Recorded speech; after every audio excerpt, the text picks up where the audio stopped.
Thank you everybody so much for joining us today. My name is Tessa Archibald. I'm a policy associate for the Animal Welfare Institute, and I manage the Homes for Horses Coalition.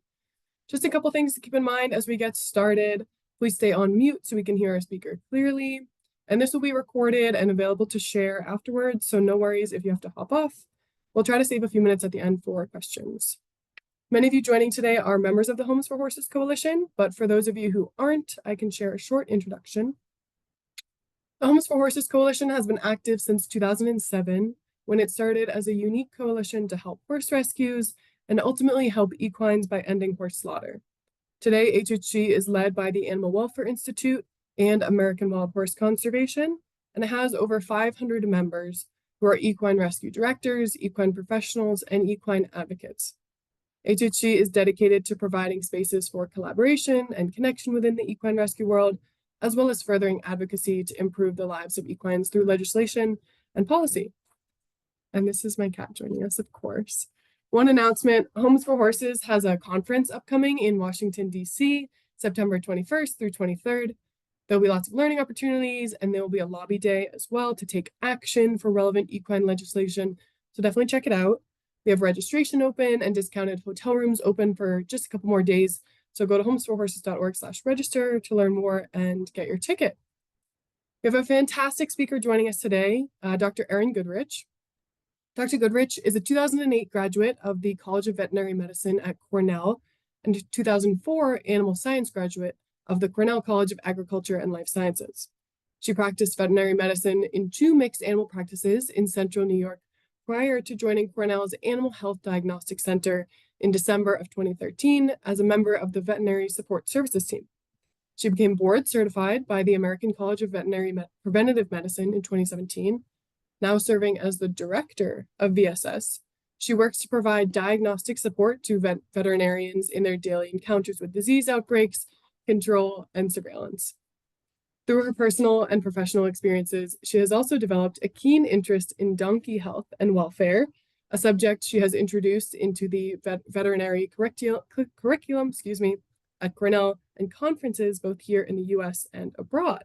So that's what we're going to be talking about today. Thank you so much for joining us, Dr. Goodrich. Thank you, Tessa. Thanks so much for the opportunity. I always welcome opportunities to have a platform to talk about donkeys. Can you hear me all? Everything okay? Great. Okay. So yeah, the talk that I'm giving today is kind of a smattering. It's going to include a bunch of slides that I've pulled from previous talks. I do teach a course, as Tessa mentioned, to veterinary students. It's an elective course. I usually have 20 or 25 students or so.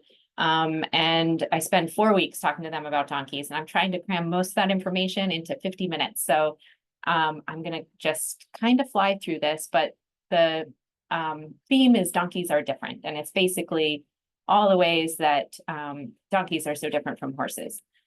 So we'll start off briefly with just a little bit of background information and some terminology, some terms used to discuss donkeys, because that can get kind of confusing. And then I'll talk briefly about the 4 main roles that I see donkeys kind of filling throughout the world. And then we'll dive into the nitty-gritty, the real important stuff. We'll talk about behavior, which I love, and I think I find the most endearing when it comes to donkeys. Talk about nutrition, some anatomical differences, and then just a smattering of other differences that I think are important if you're working with donkeys and working with veterinarians who are working with donkeys. So first off, donkeys and horses are in fact different species, and I think that's really important. So when it comes down to it, there's the overarching family of Equidae, which includes horses and donkeys, as well as zebras. But when we get down to the genus and species level, the donkey's scientific name is Equus asinus, and the horse's scientific name is Equus caballus. So 2 different species. So I think it makes it a little easier then to think about them completely differently. So in the US, we tend to categorize donkeys not necessarily on breed, because we have a lot of mixed breed donkeys in the US. So instead, we tend to categorize them mostly based on their size. So they fall into one of three categories. They're miniature donkeys, which measure 36 inches or less at the withers. There are standard donkeys, which are between 36 and 54 inches. And then you have your mammoths that are over 54 inches. So that kind of is the general way in which we categorize donkeys here in the US.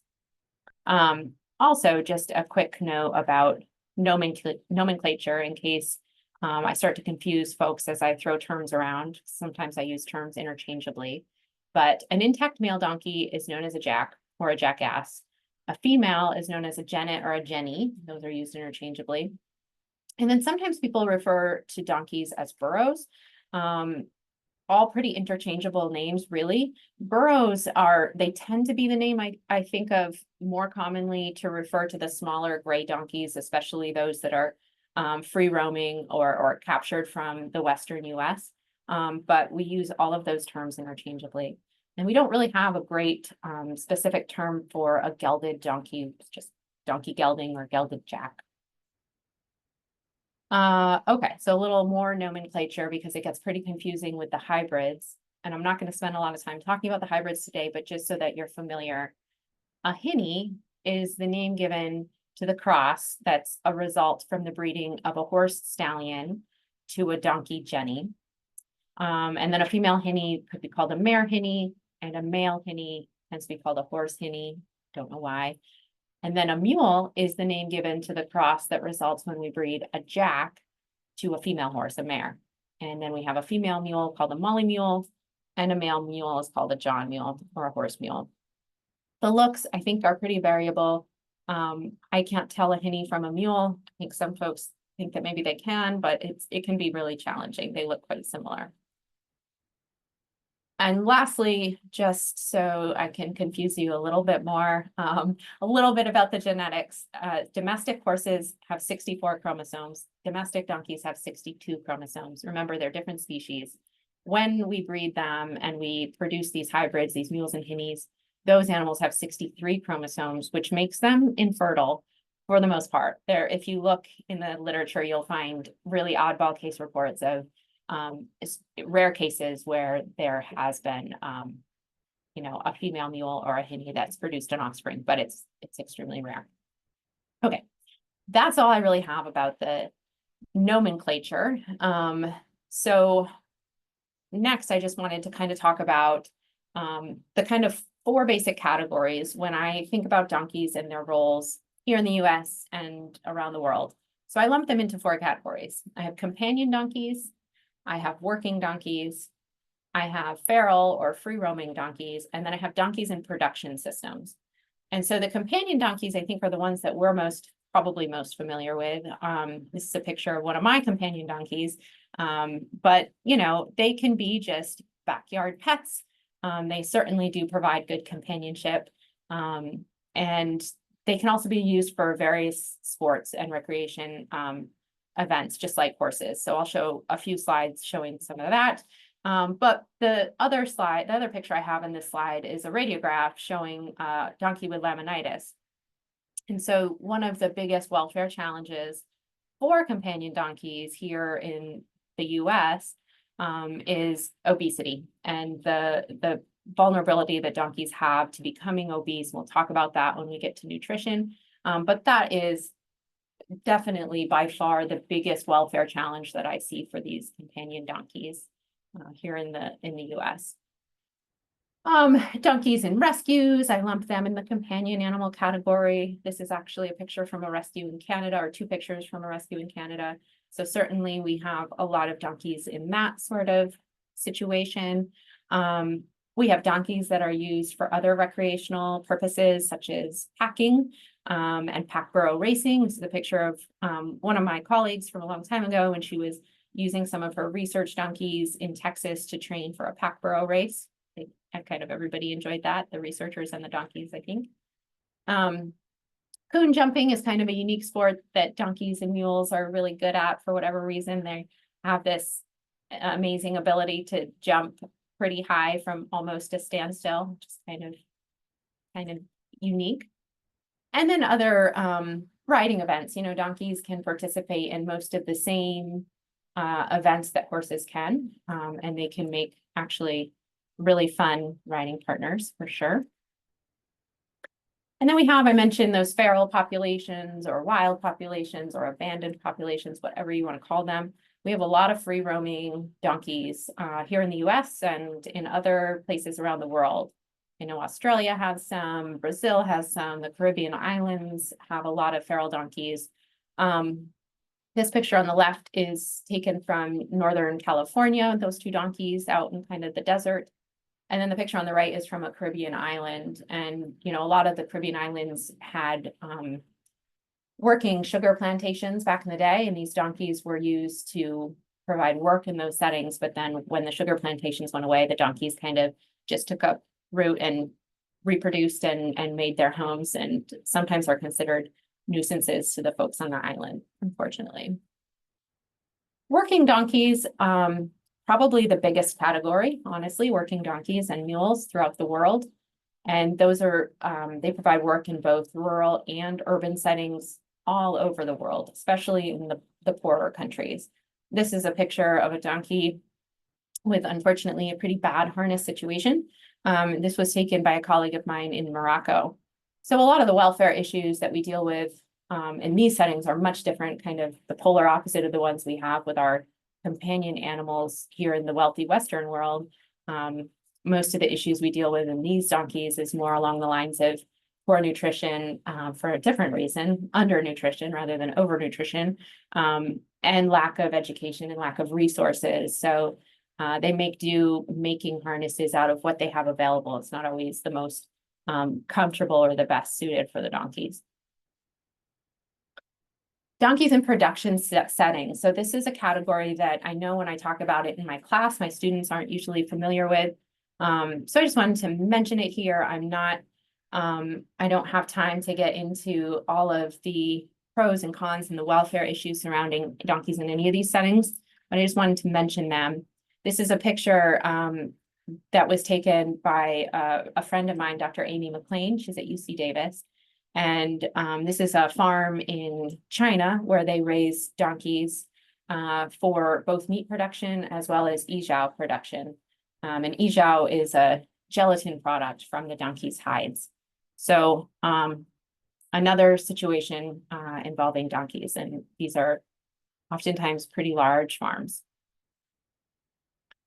And then lastly, another production setting where donkeys find themselves is dairy, donkey dairies. So there are donkey dairy farms throughout various countries in Europe and elsewhere. Again, not going to get into all the pros and cons of that, but it's just another thing I wanted to make you all aware of, because donkeys are doing a whole bunch of different things all over the world. It's important that we understand a lot about them so we can help. Okay, so now I'm shifting gears and I'm going to talk about donkey behavior. And this slide is going to come up again in a few minutes. This is one of my favorite pictures because it highlights something I think we all in the back of our minds maybe kind of think of when we think about donkey behavior. And I think it's a really good educational slide because it allows me to talk about what is so unique about donkeys. So this is a picture. It was taken a long time ago. It was at a veterinary school, a hospital, not Cornell, provided by one of my colleagues. And obviously you can see 4 people trying to get this donkey to go onto a scale. And I always show this slide to my students and I ask them to start thinking about it and think about whether or not they think this donkey looks frightened. Okay, so that's what I want you to think about, but we're going to go on and talk about a few more things. We'll come back to it in a second. So when we think about donkey behavior, we have to step back and start to think about what has shaped their behavior, where has their behavior come from. So donkeys have been truly propelling human civilizations forward for centuries. They've pulled vehicles, they've carried travelers and goods all over the world. This paper here that I've highlighted on this slide, The Genomic History and Global Expansion of Domestic Donkeys, it's an amazing paper. It came out in 2022, and these researchers basically looked at the genomes of donkeys, modern donkeys, wild donkeys, earlier donkeys, And they tried to trace their domestication back, and they were able to trace it back to a single event that what happened around 7,000 years ago in East Africa. And that was really incredible because that tells us that humans domesticated donkeys about 3,000 years before they domesticated horses. And they also were able to say that the African wild ass, which is shown in this picture, that's a Somali wild ass, was the ancestor of all of today's modern domestic donkeys. So this is where today's donkeys evolved from. Interestingly, they also showed a lot of archaeological findings that pointed to the fact that donkeys were held in really high status at that time, as they should have been. So that was pretty cool. But donkeys really, they transformed trade and pastoralism and really the world as people knew it. So understanding their behavior requires that we go back to their roots, back to the desert. So when we think about them in the desert, they the land in the desert obviously doesn't really support the formation of large groups or bands. So instead, donkeys, the way that they've evolved was to form either territories. So a male would develop a territory of land around a watering hole, and that male, that jack, would defend that land, and he would pretty much be on his own. The females would set out to live on their own, usually with this year and maybe last year's offspring. So you might have small groups of 2 or 3, because again, the resources didn't really allow for much more than that. So when you think about it, if you live on your own or in a very small group, if you encounter a predator, turning and running away doesn't make a lot of sense because that predator is probably going to get you or it's going to get your foal. And running away from your established territory is also not a great solution. So for donkeys, it made sense that A, they don't show pain or fear. You know, they aren't going to have big visual cues because why would you when you're in a small group or by yourself? And they're going to have a very heightened sense of fight rather than flight. So because donkeys evolved from a really arid environment in northern Africa, not a lot of food, not a lot of water, didn't support a large herd. Again, the jacks are going to stake out large territories. They'll tolerate other jacks in those territories, except when there are genets and heat. And the genets are going to run through those territories in really small bands. And again, if they're in small bands, they're not going to run away when they see a predator. And so, again, when it comes to that fight or flight response, donkeys are going to have a greater fight response rather than a flight response. They're often going to turn and face their threat and then work to actively remove it. I think we're all kind of familiar to some extent about donkeys, and dogs, chasing dogs and things like that. They definitely have a greater fight response than a horse. Now, they might have a brief flight response, but it's going to look probably a lot different than it would in a horse. So they might stop and turn just briefly or turn their head away or just step sideways, or they might just freeze in place. And we all know that with horses, it's going to be a lot different. So horses evolved in much different areas. They came from more, grassland type environments where there were ample resources to support large bands. So they had a different social structure entirely than donkeys.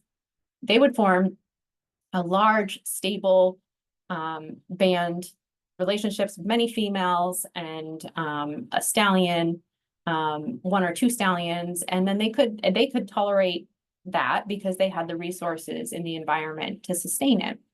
And if you're living in a large group like that, then it makes sense that if you see a predator, you have to have a lot of visual cues. You have to demonstrate that you see that predator, that you're afraid through visual signals so that you can let the others in the band know and you can run away. And chances are good that you'll get away in a situation like that. So again, horses have a heightened flight response because of that, because of the way that they adapted. So the key to survival is lots of eyes and ears in a herd to spot trouble if you're a horse. And they share that information in a really big way. So those of us familiar with horses kind of know these cues. We know that they tend to really show when they're frightened. They might have their tail go up, their eyes get really wide, their nostrils flare, all of the things that we are kind of used to reading. So that's the horse scale. And I think most people are familiar with that one. Now back to the donkey. Hopefully with that little bit of background information about their evolution from the desert, it makes a little bit more sense now to think about donkeys as having a very, very strong sense of self-preservation. And so when we try to pull a donkey across something like this black scale, it looks, like a giant hole, and he doesn't want to cross it, but he doesn't listen and he doesn't look frightened, right? When I ask my students, does this donkey look afraid? Most of them say, not really. And so if he's not frightened and he's not willing to listen, then obviously he must be stubborn. And I would say that's wrong, because if you interpret a donkey in this situation to be stubborn, I think that that's more you reading that behavior on the horse scale instead of the donkey scale. If we were to do the same thing with a horse and the horse was afraid of that scale, you would see that fear response really big, right? The horse might balk, the nostrils would be flared, the eyes would be wide, and might even try to rear up. It would be a much different response. So I think that the quote stubborn donkey is likely just avoiding a fearful situation in most cases, not just being unreasonably obstinate. So I do always challenge folks not to use that word, because I think that it implies that an animal is deliberately misbehaving. And in fact, I don't think that's usually the case with donkeys. Most of the time, I think they're frightened, they're terrified. And so we just have to learn to read them on their own scale, which is a lot more subtle and just a lot different from horses. And we want to learn to read them, because if we push and push and push, eventually you can trigger that donkey, to engage in that fight response. And when you do that, you're more likely to see them strike or bite, to use their front end or push into you, that sort of thing. So we have to learn to look for the tiny signals. These pictures, this series of pictures, is taken out of the first edition of the Clinical Companion of the Donkey. This is available online. They now have a second edition. It's available for free online to download from the UK Donkey Sanctuary.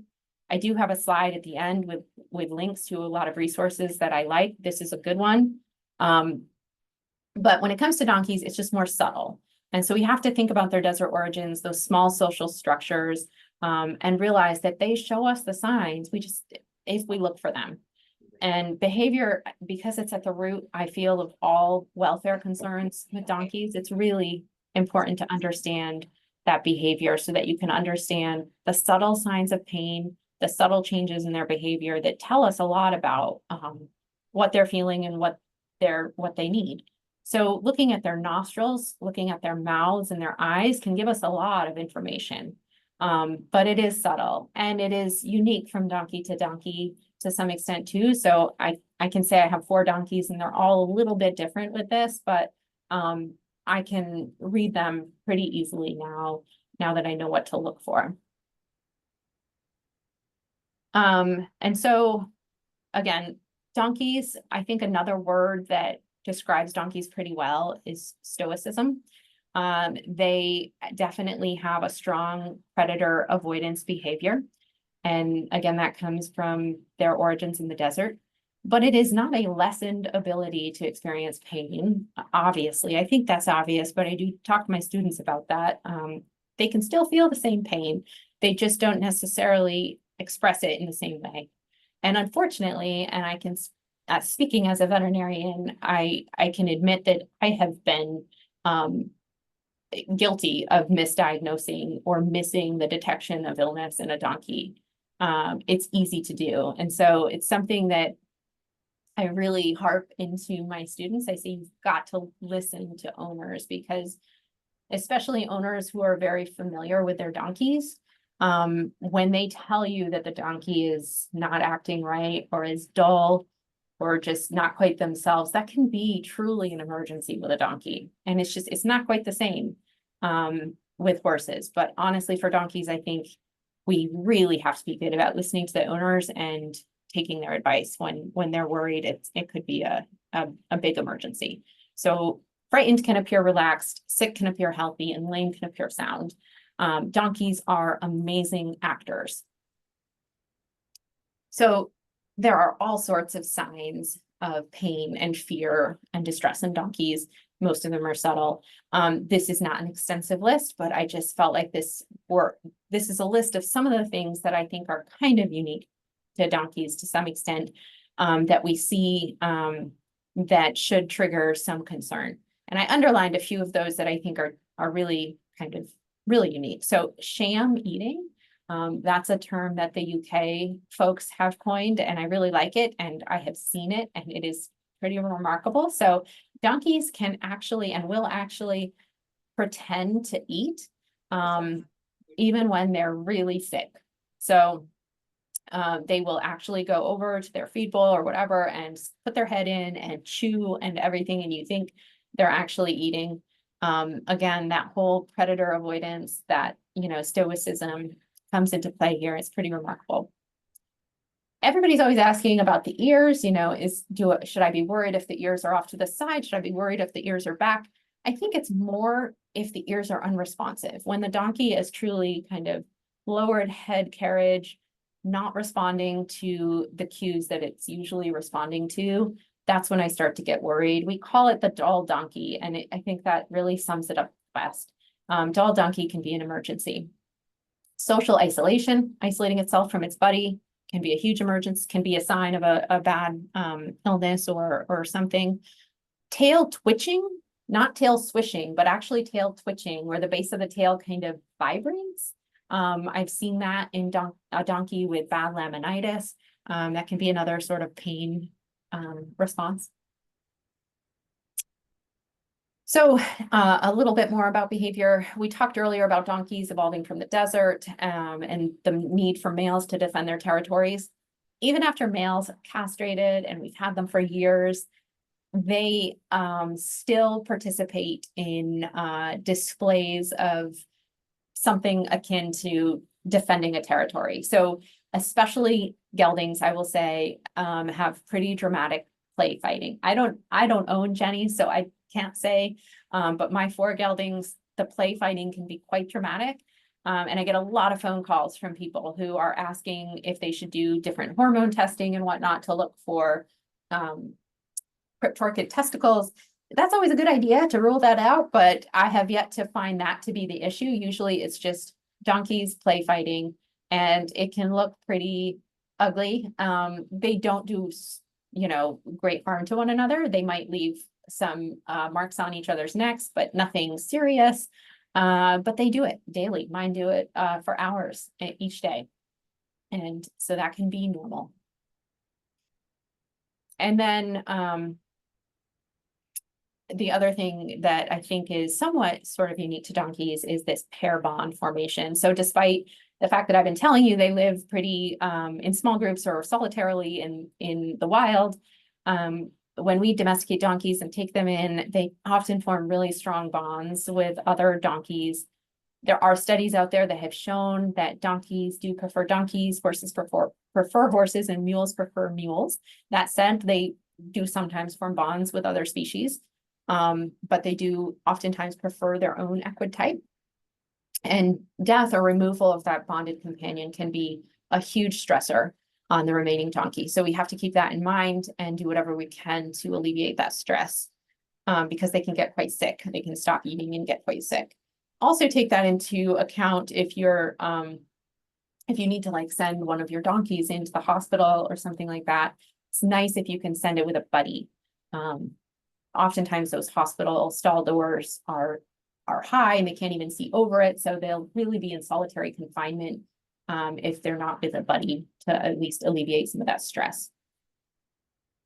Okay, I know I'm going really fast here. I apologize. I'm going to just keep on booking though. Next up, I wanted to talk about was contrition. So donkeys have evolved both as grazers and browsers. They have really narrow muzzles. They are very capable of sorting their feed and getting out all the tasty bits, and eating around every little nugget that might be a vitamin or mineral if they want to. I put a picture on the lower left of my goat because they kind of remind me a little bit of goats in their ability to selectively eat their feed and to browse. They have maintenance energy requirements that are quite a bit less than a horse the same size, so 50 to 75% that of a horse of equal size. And in the wild, again, going back to the desert, they used to spend 14 to 16 hours per day eating while they were walking 20 to 30 kilometers each day. So they are built to eat all day long, but to eat things that are very low nutritional value-wise, high fiber, and they're built to exercise a lot. So that's kind of what they're built for. So when we take them out and put them into either our lush pasture systems, or we feed them as we would a horse or something, then we end up creating an issue of obesity. And that is one of the major welfare concerns I mentioned for our companion donkeys here in the US. They have a lower protein requirement than horses. They also retain forage in their digestive tract longer. It's a slower passage rate in their GI tract than horses. So that often gives them what we call like a hay belly or a pot-bellied appearance. That is pretty normal for donkeys. So how do we feed donkeys appropriately? We need high fiber forages of low nutritional value. The ideal diet, if we had access to it, which here in the northeast of the US, I don't really, but barley straw is a really good forage for donkeys. It can be difficult to find in certain areas of the world, in certain areas of the country. Wheat straw can be second best if you can get your hands on that. And sometimes, depending on the season, if it's really cold out, you could add a lower energy mature grass hay with the straw and offer them in some sort of a mixture. Or if you don't have access to straw, as I don't, and I have 4 donkeys, then you're left with the option of feeding low energy, very mature, often first cutting grass hay as your next best option. But you still need to test it to make sure it's an okay option, because you won't know just by looking at any of these that they're actually good options. Talk about that in the next slide. Folks always ask me about pasture. Pasture offers maybe the advantage of exercise, although donkeys can eat a lot without moving very far in most pastures. And I really think that the cons of the high nutritional value of the pasture, unfortunately, outweighs the pros in most cases. So I'm usually hesitant to recommend pasture in most cases unless there's, a unique situation, or if you can limit it in some way.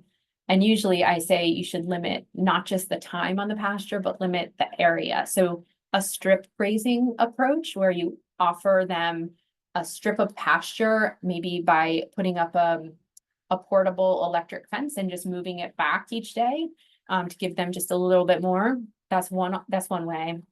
If you just limit them based on time, they will learn to absolutely inhale a lot of pasture in a little amount of time. And so that can be a problem. Because they need such high fiber forages, we do need to make sure that they have regular dental exams if their teeth are good. So test your hay or straw.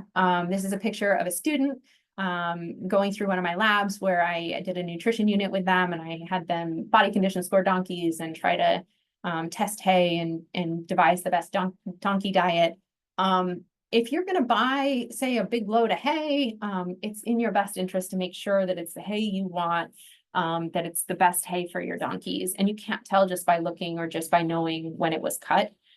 So this is a hay corer, and she's going to take a representative sample. So I usually recommend that they sample at least 12 to 15 bales, and they just, it basically cuts into the core, drills a core into the hay bale, and you submit that to a lab.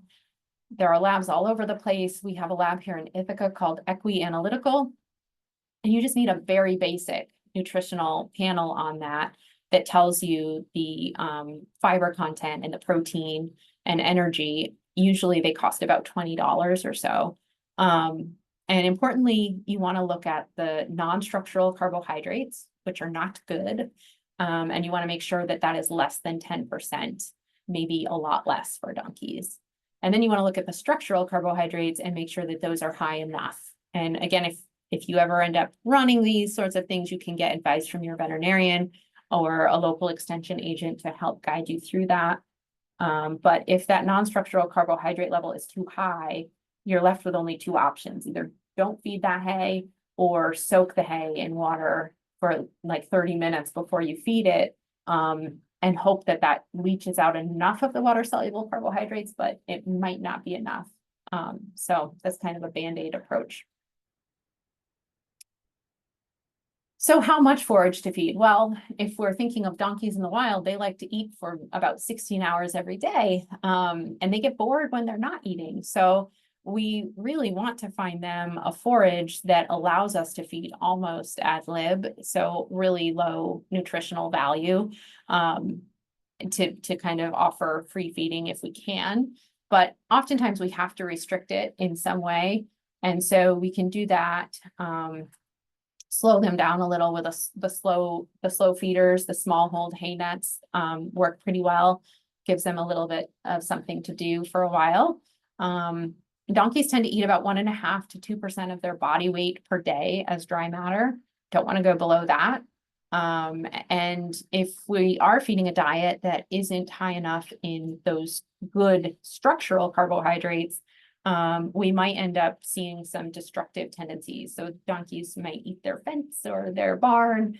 They certainly love to chew on certain trees, and finding good, safe browse for them is really important. So certain safe evergreen trees, brambles, things of that nature. Again, the UK Donkey Sanctuary has some good lists of non-toxic browse for donkeys. And then if we've got, so we've got a forage that we've tested and we know it looks good for donkeys. That's probably also going to cover their protein and calorie content needs as well, but it probably won't provide all of the vitamins and minerals, the micronutrients that they need. So we do need to often think about a ration balancer. And those can be challenging because a lot of those are made for horses. And so some of them have molasses added, which is not good for donkeys. Some are really high in protein content. So you've got to do your homework, find a balancer. They do exist that are lower in protein and good options for donkeys. Oftentimes they're balancers that are only required to be fed on a daily basis in a small amount. Like they'll come with a little like 1 ounce scoop. And so there are good options out there that work for donkeys. And if anyone has any questions about that, I'd happy to give you some advice there. But that will cover like selenium needs and things like that. And sometimes we add a liquid vitamin E on top of that too. But in general, feeding cereal grains is not a great thing for donkeys. It can be associated with laminitis and ulcers and colic. And they do need free choice water. So I get that question a lot, even though they are desert adapted. Yes, they need free choice water, and they can be picky about their water. They don't like it super cold in the winter. So free choice water for sure. Body condition scoring to estimate how your donkey's doing is always a good idea. And for donkeys, we tend to use a 5-point scale. And UK Donkey Sanctuary, of course, has one of those. It does require that you feel as well as look. So you've got to put your hands on the donkey to assess. And I'm not going to read all of these, but again, you can access this on their website. Realize that donkeys, when they do get obese, they form fat pads in very strange areas. So as this donkey, demonstrates, they get fat along the neck, they get fat over their backs and along their rump. And if they have those for long enough, they do become calcified and they don't go away. So even if you start to get a donkey to lose weight, those fat pads might be there for life. And it can make it more challenging to assess how you're doing with those fat pads in place. So keep that in mind. But if you're trying to get a donkey to lose weight, key is to do it gradually.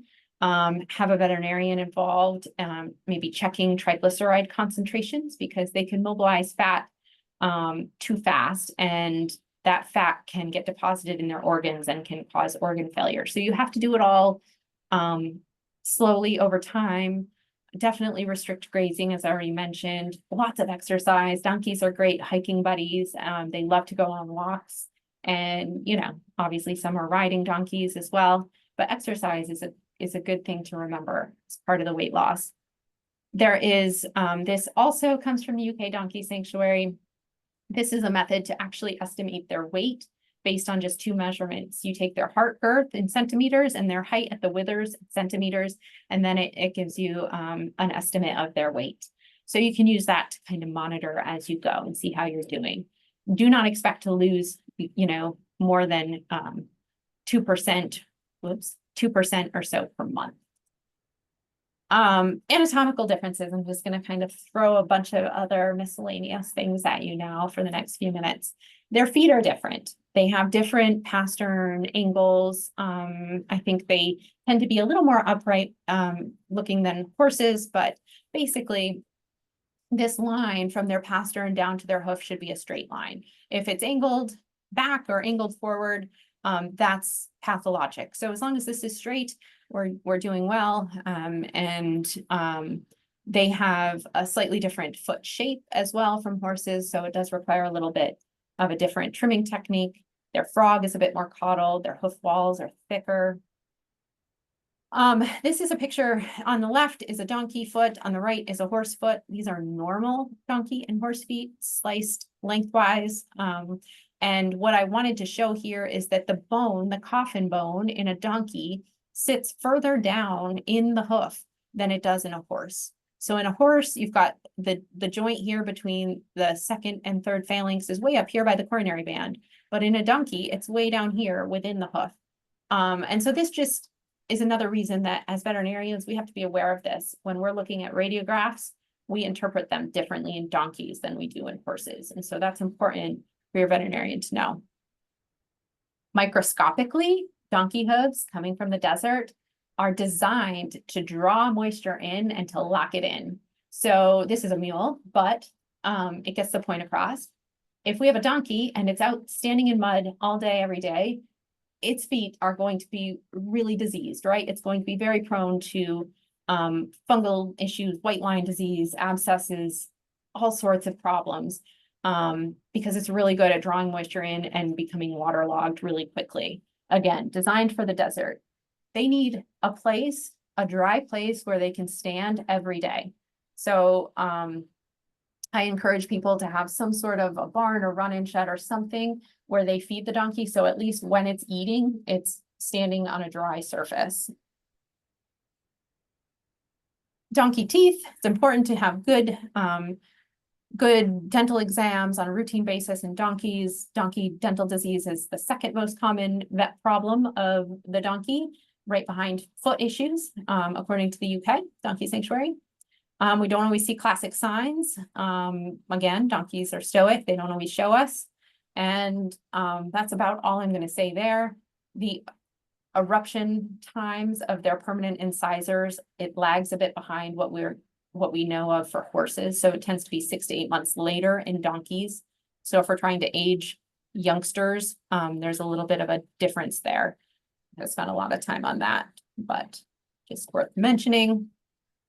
So a few anatomical differences. There are, of course, some really obvious ones, but then there are a few that are less obvious. Their nasal passages are more narrow, and they have this thing in the back of their throat called a pharyngeal recess, and that's what allows the donkey to give that lovely bray that I hear every morning. But it also can allow veterinarians to get their tube stuck when they're trying to pass a tube in a donkey. So I use a full tube in donkeys and try to keep that in mind. The other kind of important ones on here, male donkeys have teats on their sheath. I get that question a lot. Like, oh my gosh, my donkey has teats. It's a boy, what's going on? That's normal. They have a very thick muscle over their jugular vein as well. So it can make blood draws more difficult. I know I'm short on time. Tessa, am I okay to keep going? Okay. So their temperature, pulse, and respiration are just slightly different from horses. So They can be a little more thermolabile, meaning their temperature can vary more with the temperature that it is outdoors. And their respiratory rate and heart rate tend to run just a little higher than horses. And then a few other smattering differences or things to keep in mind. Obviously, we talked about differences in behavior and the stoicism. Reference ranges. So if you're having blood work done on a donkey, their reference ranges are slightly different than those in horses. So make sure that, you know, your veterinarian is using a lab where they have values for donkeys, or at least that the values given on the report with the results are donkey values and not horse values. I'd rather have no values to look at to compare to than to have the wrong values, right? Because we don't want to get a misdiagnosis. They have a less developed cough reflex, so they don't tend to cough as easily as horses. So when they do cough, I take it seriously. They're prone to hyperlipidemia, which I already talked about. So if they go off feed or they're eating less than usual, that can be a real emergency. They metabolize drugs differently than horses. So your veterinarian will probably want to dose them a little differently or treat them with different drugs, maybe than they would a horse. They do have an increased risk of bleeding during a castration. And that is not because they have a disorder, a bleeding disorder. It's because they have really big vessels and it requires using suture to tie them off during a castration, which oftentimes with horses we don't do. They are the reservoir host for equine lungworm, meaning they can harbor equine lungworm, not show any signs and pass it in their feces. So if they are housed with horses, it's a good idea to run, it's a good idea anyways, to run a regular fecal egg count on them, maybe once a year at least. Make sure you're using a lab that can check for lungworm as well as other worms, and then deworm appropriately. They are also susceptible to roundworms and strongyles, but the roundworms they can get at any age. In horses, that's usually just a problem in foals, but for donkeys, they can even get them as adults. There is good information about donkey welfare on the UK Donkey Sanctuary. That's really all I'm going to say there. And I'm going to put a plug in for Donkey Welfare Symposium, which happens at the end of September at the University of California at Davis. I speak at that most years. I'll be there this year. It's a really, really good source of good information. I'm just going to breeze through some housing differences really quick, because it's a little bit different. So basically, donkeys don't seem to mind being in a group with a lot of other donkeys. They don't tend to have the same sort of social bubble that a horse might have. They kind of can be packed in and fairly happy. They can handle smaller entrances and exits, and they seem to be a little bit more polite in doing that than a horse probably would. But you'll notice the reinforced steel on the edges of this post, and that's because, and that's a mule, but donkeys can turn into beavers, as I mentioned, and take down your barn if they decide they want to. They also can eat their bedding, so be mindful of the bedding you're using for donkeys because their tendency is to munch on it. This is just a really nice picture of a stall that would work well for donkeys because they could actually see out of it. And this is a funny picture of the same run-in shed used by donkeys on the left, where they pack in like sardines and they're all happy to do so. And then mules on the right, which apparently they're acting a bit more like horses and, you know, only 2 at a time and then no more room. It's good to provide ample enrichment for donkeys. And I'm not going to get into too much of that, but you can find ideas at the UK Donkey Sanctuary site. And just remember, they're not horses. They're not small horses with big ears. They evolved from the desert, and that has shaped all of their behavior, their nutritional needs. And it's what makes them so unique and cool. And if you're working with donkeys, just make sure you have a whole lot of patience and try to have fun because it will make it all go better. Here are my trusted donkey resources, most of which are from the Donkey Welfare the UK Donkey Sanctuary. And then also the Donkey Welfare Symposium does post previous talks from previous years, and that's a good place to find information as well. Phew, that's all I have. Sorry, Tessa, I tried to save time. No, do not apologize. That was so fantastic. I learned so much, and all the cute donkey pictures were a plus. So thank you for that. That was incredible. I have a couple questions that I've been saving from the chat, and then if folks have questions, you can put them in now as well, and we'll try to get to a couple of them. One of the questions that was asked we were talking about different types of donkeys, and Christine asked if DNA testing would tell the type of donkey that they are. Oh, that's a good question. I don't know the current DNA testing available out there. And by type, I guess you're probably meaning like what breed did it originate from? Yeah. I don't know of a lab that's offering that. So on like a commercial basis, I don't think that's available. There might be some researchers out there who are looking into that. But yeah, I don't think it's commercially available. Thank you. In terms of weight, Kai asked if a horse weight tape would work on a donkey. It doesn't work that well on a donkey. There are special donkey weight tapes. Again, the UK Donkey Sanctuary has them. And you might be able to get your hands, like you might be able to order them from their site, but probably an easier way, a more accurate way would be to use that weight estimator that I put up, and that's on the donkey welfare, or sorry, the UK Donkey Sanctuary website. And all you need is like a tape measure, like a sewing tape measure, you know, one that's bendy that you can measure in centimeters at the heart girth, and then measure the height at the withers, and you can use their little graph to get the weight. Absolutely. Marissa had a behavior question. She said, I have a young donkey, less than a year. For the first time, he bit the back of my coat and he pushed me. Was this a fight response, or is he just being a kid? She says, I was just doing some work in the paddock at the time. They were roaming free. Yeah, hard to know for sure. My guess is that he was probably just trying to play and get her attention.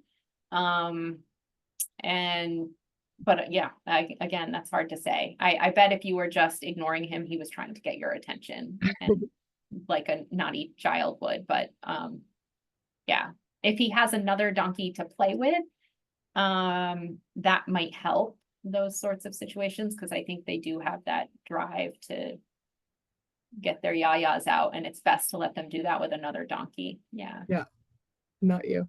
Yeah. We had a question if you could go back to the previous slide with the preferred resources. Oh yeah, absolutely. There you go. And I can share, Tessa, I think I changed just a couple of things maybe, but so I'll send this latest version to you. I don't know if you post that. Yeah, so I will definitely share the recording of this presentation. Okay. That will be on YouTube for everybody. Perfect. Are you comfortable sharing the actual PowerPoint? The actual slides? Either way is fine with me. Okay, yeah. Somebody asked I don't about mind. I can share that as a PDF with you. Yeah. Okay, thank you. That's awesome. Yeah, I think somebody was interested in printing it out, so just having it in the barn is a great resource. Yeah, no worries. There are so many questions. Let's see. Oh, no. Carol has a question. No, it's awesome. I just don't know which ones to choose. Carol has a question about grazing muzzles. Are grazing muzzles appropriate when they eat what's left over from the horses, which is quite a bit. Grazing muzzles for donkeys. Yeah, I mean, you can use grazing muzzles. I think that the downside is that they will be frustrated, and you know, it can be challenging. If there's any other way to separate them or give them some other deterrence during that time, that would probably be better. But I do know some folks have used with success grazing muzzles on donkeys. I haven't myself, but yeah. Christine has a question about refeeding an underweight donkey. What's the best way? Would a low starch, low sugar grain be okay sparingly, or alfalfa, or other suggestions? Yeah, really good question. I didn't include this in this for the sake of time, because it's one of the less common questions we get, because most of the time they're obese. Yes, you can, obviously, I think the more good quality, the more we can provide the extra calories that donkey needs through forage, you know, good quality forage, the better. But you can supplement that with a low starch grain. In my experience, like equine senior, like a Purina equine senior grain works pretty well, again, in moderation and still trying to feed ample high fiber forage, and obviously making sure that there's no underlying health reason behind the skinny donkey, you know, as far as like making sure teeth and parasites and all of that are checked out. Hannah has a question about colic. How common is colic in donkeys, and what can cause colic in donkeys? Should we use sand clear a few times a year? Also, use of Banamine in donkeys. All good questions. Yeah, colic is pretty common in donkeys. We see all sorts of different types. We do see impactions. We see all of the same ones we see in horses, present also in donkeys, but they often don't show us the signs in the same way. So for instance, I've seen a couple of surgical colics in donkeys, and the presentation, rather than, you know, the horse that would be throwing itself on the ground and rolling and kicking and, you know, acting clearly painful, the donkeys I've seen with like strangulating lesions in their intestines have just lied down and just, you know, just that's it. They're quiet, they're away from their buddies, they're socially isolated, and they're laying down. And that can be like, this donkey needs surgery. So they're harder to identify. Banamine does work in donkeys, similar dose for donkeys as for horses. They do tend to metabolize some drugs faster. So veterinarians might have recommendations as far as dosing intervals being a bit different, but Banamine should work again in the vein or orally. Thank you. Simone had a question. You talked a little about ration balancers. She asked which one do you recommend for donkeys if you have like a brand or something? Yeah, I will disclose in my own donkeys, I use California Trace. I really like it. I don't work for California Trace. I don't know anything else about it, but it works for my donkeys. I've heard of folks who use a product called Vermont Blend. That's another one. I'm sure there are other ones out there as well. Those are just two that come to mind, that are balancers you can feed. They're in a small little scoop, and you just add a little scoop. I squirt some vitamin E product on top of those, and that's what my donkeys get each evening. It's like their grain. They think it's amazing. It's this little tiny handful of pellets, but that's what, yeah.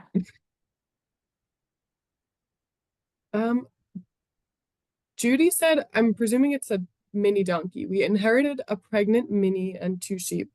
The mini is pregnant and due next month. Should I isolate her to a separate pasture away from our horse and the 2 sheep?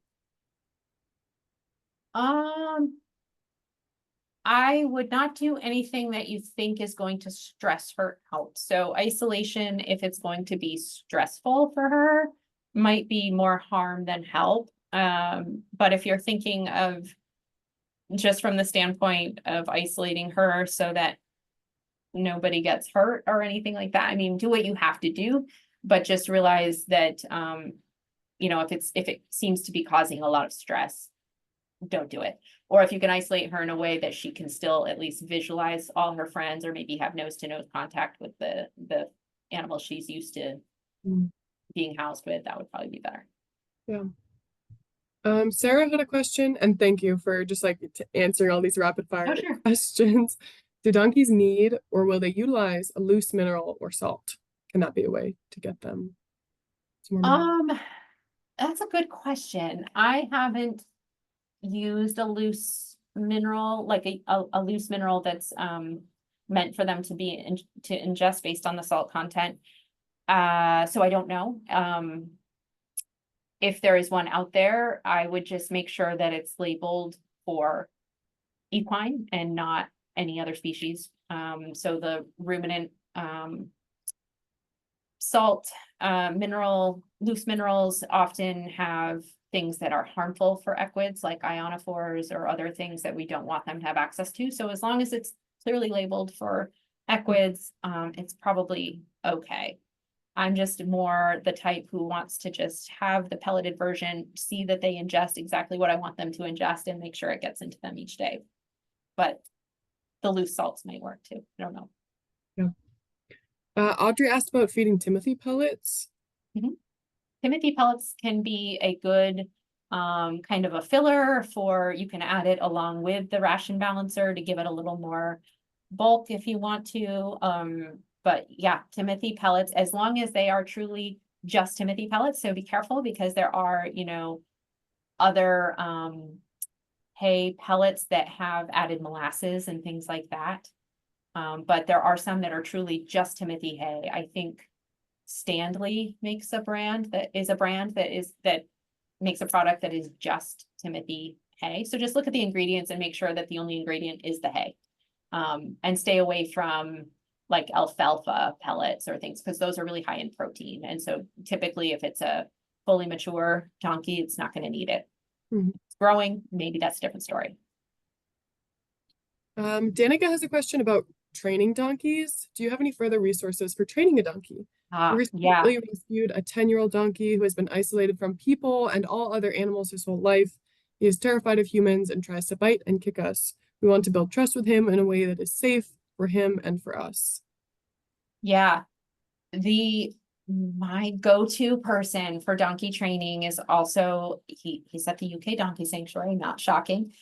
His name is Ben Hart. And again, the UK Donkey Sanctuary is great resources. He is a great resource. He has given talks at previous donkey welfare symposia, and you can probably find some of his videos on that link, that the bottom link on my slide. Ben Hart. So look for his videos.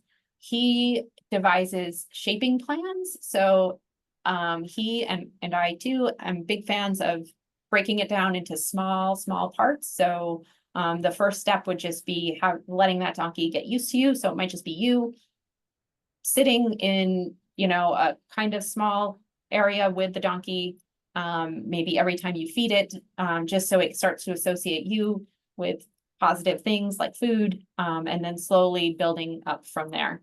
So I would encourage you to check out Donkey Welfare Symposium videos and look for some ideas there. Thank you. They have so many great resources. Yeah. Any thoughts on Arizona Copper Complete for donkeys in Arizona? I haven't heard of that one, so I don't know. Sure. Unfortunately, sorry. No worries. Lori asked about visible signs of extreme stress. Like what are those visible signs of look like? extreme stress? Yeah. I think, gosh, it's gonna be subtle. Even extreme stress is probably going to be subtle. I mean, if you took a donkey away from its bonded companion and it was severely stressed, it might vocalize, it might pace up and down the fence line, similar to a horse. So those kinds of stressful events might be sort of similar, but a donkey could also be under extreme stress as far as, some illness or chronic illness or something, and really not show much of anything other than like being a little dull, a little away from its friends, maybe not eating quite as well, or maybe sham eating, so. Yeah. Let's see. Sam asked about any differences between standard and mini donkeys, any further nutritional or behavioral issues between standard and mini donkeys. Oh gosh, I'm sure there are. I mean, I think that honestly, when it comes to behavior, every donkey is different. And so it's hard to generalize minis from standards from mammoths, but I think it's honestly more of a unique donkey thing than a miniature versus a standard thing. There are some differences in drug metabolism between miniatures and the bigger donkeys for sure. So, I encourage veterinarians to look into that further. There are, probably some nutritional differences too between those guys, but yeah. Sure. And then the last question we're going to do is from Danica. What is the typical bonding process like when introducing one donkey into an existing group of 3? Oh, that's gonna probably vary in each situation quite a bit too. I myself, in my experience, I introduced one donkey into a group of 3 and it was fine. I just walked him in, let him go, and they were fine. I don't think that's probably always the case. So I think it depends definitely on what sexes you're dealing with, right? Obviously, an intact male is going to be a totally different situation. Geldings and genets are going to be probably different. In my case, it was all geldings and life was fine. They all ran around and sniffed each other for a bit and then they were fine. I suggest keeping them just in visual contact to start to see what that goes, how that goes, and then maybe nose to nose contact next. And then if that's all good, then maybe introducing them to make sure it's all okay. Makes sense. Well, I will let you get back to your day. Thank you so much for all of this incredible information. Everybody else says thank you. Newbury Borough Racer looking for more info on their friend. They say thank you. Thank you. Cool. Great presentation. So we so appreciate your time and all the awesome information. Thanks All for joining right. us today. Thank you for having me. Thanks everyone for tuning in. I really appreciate it. Have a good day. Bye-bye. Bye.